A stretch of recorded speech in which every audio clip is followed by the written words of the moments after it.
ओंकाराय नमो नमः। अज्ञानतिमिरान्धस्य ज्ञानाञ्जनशलाकया चक्षुर्मिलितं येन तस्मै श्रीगुरवे नमः। गंगा विशुद्धं नितपादस्पर्शं सरोवेष्टितं चुम्बितं पुण्यस्थानं सरालिसितं तुम समाधिस्थमूर्तिं नमामि गंगागिरियोगिराजं शुचिः शीलः समुदक्षः सप्रतापी जितेन्द्रियं तम नारायणगिरिं वंदे सच्चिदानंद विग्रहम्। राष्ट्रीय स्वयंसेवक संघ के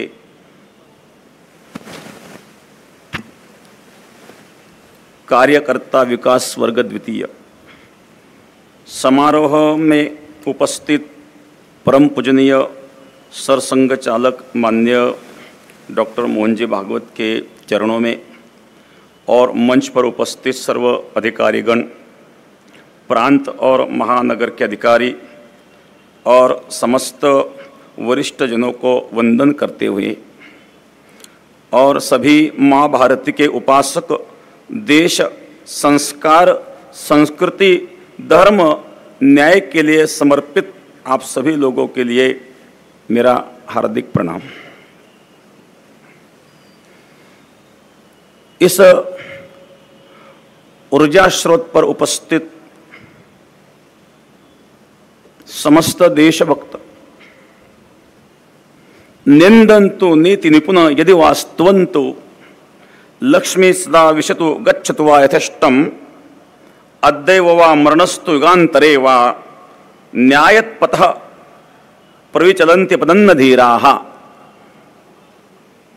नीति शास्त्र में निपुण लोग निंदा करे अथवा स्तुति करे, लक्ष्मी गृह में प्रवेश करे अथवा कहीं चली जाए, आज मरण आए अथवा युगांतर में आए, कोई भी परिस्थिति हो, ऐसी स्थिति में धीर पुरुष न्याय मार्ग छोड़ के अन्यत्र कहीं नहीं जाता। वह संस्कार संघ से मिलते हैं। अनुकूल परिस्थितियां हो, प्रतिकूल परिस्थिति हो, सब परिस्थिति में समृद्धि, समर्पण भाव, सामाजिक समरसता का ज्ञान संघ परिवार में मिलता है। संघ के सेवा कार्य में भी उस सेवा कार्य से मैं प्रभावित हूँ। 1925 में श्रद्धेय डॉक्टर हेडगेराव जी ने उस संघ के कार्य की नींव रखी। उसका बृहद व्यापक रूप जो दिखाई दे रहा है वह आप लोगों के त्याग, कर्तृत्व और समर्पण भाव के कारण ही है। आज तक इस सनातन संस्कृति को नष्ट भ्रष्ट करने का प्रयास आक्रांताओं से हुआ। उसी का रक्षण संत परंपरा और आप जैसे समर्पक भाव से देश सेवक, संस्कृति के सेवक, उन लोगों से हुआ। यह युद्ध की भूमि नहीं है, यह बुद्ध की भूमि है, यह प्रभु रामचंद्र की भूमि है। प्रभु रामचंद्र का आदर्श इस संस्कृति ने हमें दिया है। पितृवचन का पालन करने के लिए राज्य का त्याग करने वाले प्रभु रामचंद्र का आदर्श। रघुकुल रीत सदा चली आई, प्राण जाए परिवचन न जाए। प्राणों से ही प्रिय अपने वचन को जिन्होंने माना है, यह संस्कृति है। पितृवचन का पालन करने के लिए राज्य का त्याग हम कर सकते हैं। यह आदर्श हमें भगवान प्रभु रामचंद्र के चरित्र से मिलता है। संत एकनाथ महाराज कहते हैं, भगवान प्रभु रामचंद्र राज्य का त्याग करके वनवास में जब जाते हैं, उद्देश्य है पितृवचन का पालन। रघुनंदन पाई गेला रथत्वाकारे आणिला रघुनंदन पायी गेला। सूर्यवंशी नारायण माझा राघव जातो वना,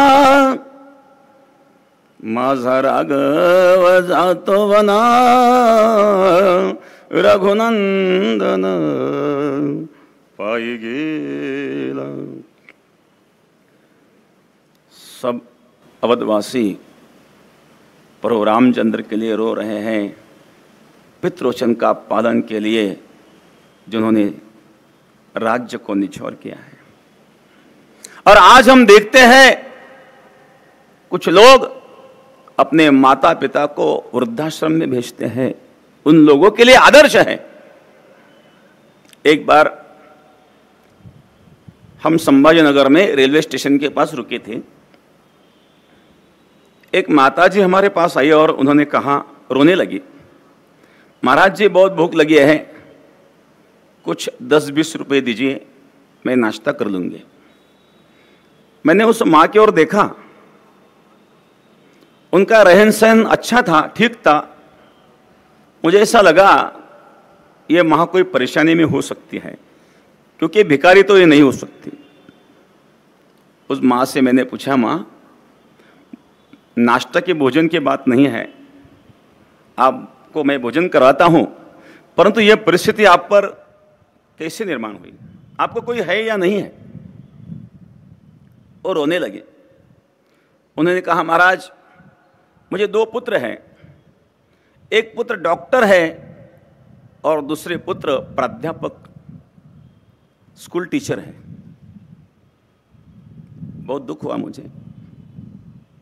एक पुत्र डॉक्टर और एक स्कूल टीचर होते हुए भी रेलवे स्टेशन पर वह मां भीख मांग रही है।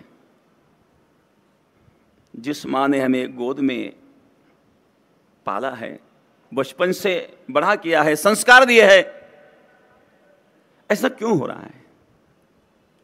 हम संस्कृति से दूर जा रहे हैं। और ये संस्कार, ये संस्कृति संत परंपराओं ने हमें प्रदान की है। इसीलिए हम संस्कृति से जुड़ा रहना अतिशय महत्वपूर्ण है। यह संस्कृति विश्व में सबसे श्रेष्ठ है। हम उस राम प्रभु के वंशज हैं, हम कृष्ण भगवान के वंशज हैं। कृष्ण हमारे आदर्श हैं। महाभारत का एक प्रसंग है, जब द्रौपदी के 5 पुत्रों को अश्वत्थामा में सोते हुए मार दिया, उनका शिरच्छेद किया। अर्जुन ने पकड़ के अश्वत्थामा को द्रौपदी के सामने उपस्थित किया और द्रौपदी से पूछा, द्रौपदी आपके पुत्र का उन्होंने अन्याय किया है, आपके पुत्र को मारा है, आपका उन्होंने अपराध किया है, आप कहो जो शिक्षा मैं उनको देना चाहता हूं। मां द्रौपदी ने कहा, उनको छोड़ दो, उनको मारो मत। उस समय भीम ने कहा, अर्जुन तू नहीं मारेगा तो मैं मारूंगा। द्रौपदी तेरे 5 पुत्रों की हत्या जिस अश्वत्थामा ने की है, आप कह रहे हो उनको मत मारो, उसका कारण क्या? द्रौपदी ने कहा, मां का हृदय मैं जानती हूं। मेरे 5 पुत्रों की हत्या हुई है, अश्वत्थामा ने की है, अश्वत्थामा अपराधी है, वो दंड के लिए पात्र है। लेकिन दंड के अनेक मार्ग भी तो होते हैं। आप उनको क्यों बचा रही हो? तो मां द्रौपदी ने कहा, एक माता को खुश करने के लिए दूसरी माता को आप दुख मत दीजिए। द्रोणाचार्य की मृत्यु हुए 3 दिन हो चुके थे। अश्वत्थामा की मां अपने पति के मृत्यु के कारण रो रही है और उनका एक आधार है पुत्र। यदि आप उस पुत्र को मारेंगे तो विधवा मां कहाँ जाएंगी? उस विधवा मां के लिए उनको छोड़ दो, और कहीं भी दूसरे तरीके से आप उनको दंड दे सकते हो। मां का हृदय मां जानती है। जिस द्रौपदी के 5 पुत्रों की हत्या जिस अश्वत्थामा ने की, मां द्रौपदी उसके मां का विचार कर रही है। यह संस्कृति, यह संस्कार केवल हिंदू धर्म में ही हो सकते हैं और यह भारत वर्ष में ही हो सकते हैं, विश्व में और कहीं नहीं। इसीलिए इस संस्कृति को जन जन तक पहुंचाना यह हमारा कर्तव्य है। सामाजिक समरसता हर क्षेत्र में पहुंचाना हमारा कर्तव्य है। हमारे संत परंपरा बहुत ऊंची है। महाराज सिकंदर एक संत का दर्शन करते हैं। वो संत अपने अवस्था में स्थिति में थे। चिंता शून्य मदेन्द्र भक्षमशनम पानम सरिद्वारिषु स्वातंत्र्य निरांकुश स्थितिर्भिर निद्रा श्मशाने वने वस्त्रम क्षालन शोषणादिरहितम दिग्वा सुशय्यामहि संचारो निगमांत विचिदाम क्रीडाम परे ब्रह्मणे ब्रह्म स्वरूप में क्रीड़ा करने वाले एक महात्मा चिंता शून्य अवस्था में, नग्न अवस्था में उस महात्मा से सिकंदर मिले और सिकंदर ने उनको पूछा, महाराज मैं आपको कुछ देना चाहता हूं। महात्मा जी ने कहा, आप दरिद्र मुझे क्या दे सकते हो? सिकंदर ने कहा, दरिद्र शब्द का अर्थ क्या होता है? उन्होंने कहा, दरिद्रस्तु असंतुष्टो, जो जीवन में असंतुष्ट है वो दरिद्र है। सिकंदर को दरिद्र कहने का सामर्थ्य रखने वाले हमारे संत महापुरुष हैं। उस संतों ने हमें जो परंपरा दी है, उस परंपरा के कारण यह संस्कृति को नष्ट भ्रष्ट करने का जो प्रयास किया गया उसमें सफलता नहीं मिली। आज भी वही संस्कृति संस्कार चल रहे हैं। और मैं एक छोटा सा उदाहरण देकर के वाणी को विश्राम दूंगा। भारत और चीन का युद्ध हुआ था 1962 में। उस प्रसंग का एक वर्णन मैंने कल्याण मासिक में पढ़ा था। भारत चीन युद्ध था। युद्ध में चीन का एक सैनिक था, वो गंभीर तरह से घायल हुआ था।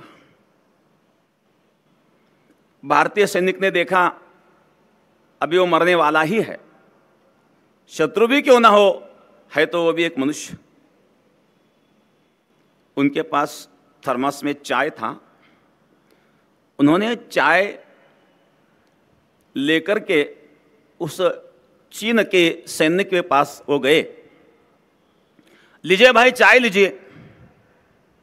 चाय देने के लिए भारतीय सैनिक जब नीचे झुका,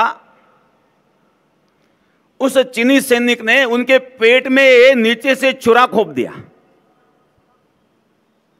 वह भारतीय सैनिक नीचे गिरा। संयोग से दोनों सैनिकों को एक ही हॉस्पिटल में एडमिट किया गया। 2 दिन के बाद, क्योंकि वो चीनी सैनिक बहुत गंभीर जख्मी था, 2 दिन के बाद भारतीय सैनिक उस चीनी सैनिक के पास गया चाय लेकर के। लीजिए भाई, उस दिन तो मैं आपको चाय नहीं पिला सका, आज तो लीजिए। चीनी सैनिक रोने लगा और उनके मुंह से अनायास शब्द निकले, मैंने आज यह जान लिया है मेरे भगवान बुद्ध ने हिंदुस्तान में जन्म क्यों लिया है। यह संस्कृति है, यह हमारे संस्कार है और इस संस्कार को लेकर के हम चल रहे हैं। यह हमारा परम भाग्य है। एक दुख की बात है, कुछ समय में कुछ वर्ग को क्षुद्र क्षुद्र कह करके दुख दिया गया, उसका भी कभी कभी अफसोस होता है। हमें ये गलती सुधारने का भी समय है। हर कोई हो, भगवान के ही हम पुत्र हैं। यह शरीर तो पंचभूतों से बनता है, आत्मा तो सच्चित आनंद रूप है। नैनम छिंदन्ति शस्त्राणि नैनम दहति पावकः न चैनम क्लेदेन्त्यापो न शोचयति मारुतः अच्छद्योयम दाह्योयम अक्लेद्यो शोश्च एव च नित्यः सर्वतस्तानुर अचलोयम सनातनः। आत्मा सनातन है, अचल है, आत्मा तो क्षुद्र नहीं है। और शरीर तो पंचभूतों से हर व्यक्ति का बना हुआ है, उसमें स्पृश्य अस्पृश्यता कहां से आती है? हर व्यक्ति को सम्मान मिलना चाहिए, यही भाव अपने मन में रहे और देश सेवा, देश संस्कृति वो टिकी रहे, उसके लिए अपने जो प्रयास चल रहे हैं और गति से वो चलते रहे, यही प्रार्थना